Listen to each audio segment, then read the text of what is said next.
Okay, so today I'm working on this mammoth pile of skids I've got built up, and there's actually about 3 more truckloads sitting out at my sources waiting for me. So before I can get any in, I've got to make some room here. So I'm literally running out of room. I didn't even want them really piled this much, but I've been so busy with the course. So I just thought I'd do a little video and just show you how I do it. Basically all I've got is my little sawhorse that I use here, and some stuff that has nails sticking out, because of course I get the kids to help me pile it and everything. Like this, you know, I just set this aside and I use that for my shop. And the skids that are actually heavily painted, I don't burn in my stove in the house either. I'll set these aside, and I'll either use them for storage or whatever, or I'll cut them up and burn them outside or even in my shop too. So all I do is I just set a couple of them down at a time. As soon as I get a pile of the way, I'll do more than 2. And I just start by cutting all the center pieces out. And they're really good to use for, you know, getting your fire started, and you can split them easy for kindling and that. And then I don't know, I guess you call them stringers, whatever, the other parts that I have all the nails in them, I just cut like this, and then I use them primarily just for burning. I'll burn just about all of this though. These are the type of skids I used to burn years ago when I had my cabin, and the factory I was working for, they had really nice skids. They used to get steel coils on, and they were a heavy 3x2 inch and sometimes a 3x4 inch hardwood ash. There was no thin pieces on it, and it was great.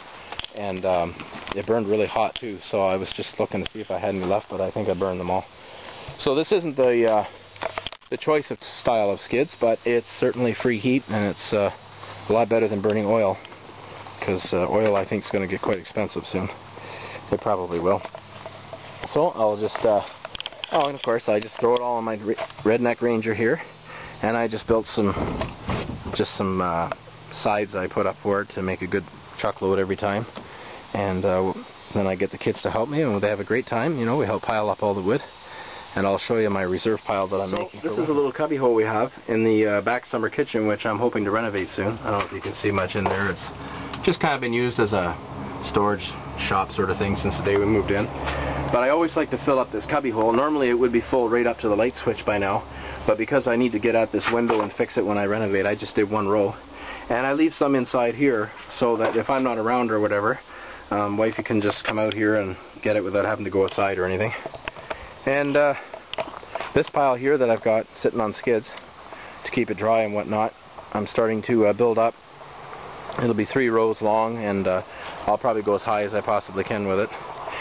I'm using this. I'm going to cover it with tarps. It's kind of like a reserve, you know. Like, I'm going to keep trying to collect them as long as possible. I don't want to be greedy if other people need them. But if I see a good pile building up, it's usually an indication that nobody wants them. So I'm going to try and cut as I go as long as possible. And then if there ever is, you know, a shortage, or if we get like a longer winter like last year, I'll have that pile there sitting dry and cut and ready to go. Or, you know, even if anything happened, I mean, even if I had a truck breakdown, or God forbid, even if I got hurt or something, you know, it's there, it's ready to go. We're not going to be using it quite yet. And of course, this property next to me, it's well, it is owned by a water company because of the spring that's back there. There's a whole bunch of pine trees down, and I got permission from the groundskeeper to go in and cut that up. So I was kind of waiting for the skeeters to go away before I got in there to do that. I did walk through it. Some of it's pretty rotten, so I'm not going to bother with all of it. But I'm going to cut and split that, and I'm going to save that for spring. You know how it's like in March and that, it's damp. You don't need really hot, but it's nice to have a fire going to keep the dampness out. And I might even go and buy, my neighbor does some firewood, and just get maybe a cord or so of good, heavy, hard maple to put in the stove all night, you know, to keep it going. There. I'll let you watch me cut some wood, and you can all laugh when I hit a nail. I probably will. Somebody asked me, don't you hit a nail when you do this? Yep. But even if I go through 2 or 3 chains in a whole season, that's not too bad compared to the cost of oil, or even electric. Come on, baby. Never had trouble.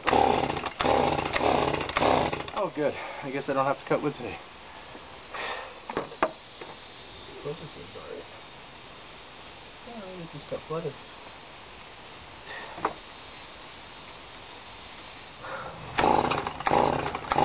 Alright. Maybe it's just too hot. We'll go get some hay instead. That's more fun. Well, it started, so it must have just been a little too hot. Most of the cutting I've done's in the winter, but I don't know. Anyway, it seems to be alright.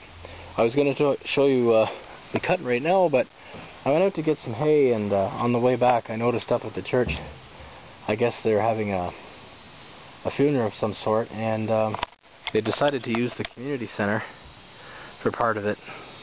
Now, I don't know whether I'm just oversensitive or not, but I just don't feel like revving a chainsaw right now while they're doing that, so I guess I'll just wait a bit. We'll just see how that goes. They probably won't be very long. Sometimes they do this there, so they're usually not much longer than half an hour or so, so I got some other work I can do.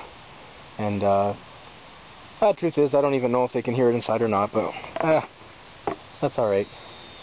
We'll let them have some peace and quiet. Yes, I got so many projects on the go. I even forgot how many I had. So this is what I can do while I'm waiting for them. I'll work on my van here. See if I can get these brakes. Well, it's been about an hour or so, and as I figured, they're kind of leaving. So I'll start firing up my saw in a bit. I mean, if I had to go to work tonight, and then, you know, it was winter and they needed wood for the day, obviously I would cut anyways, but it's alright. I don't mind giving some people some respect.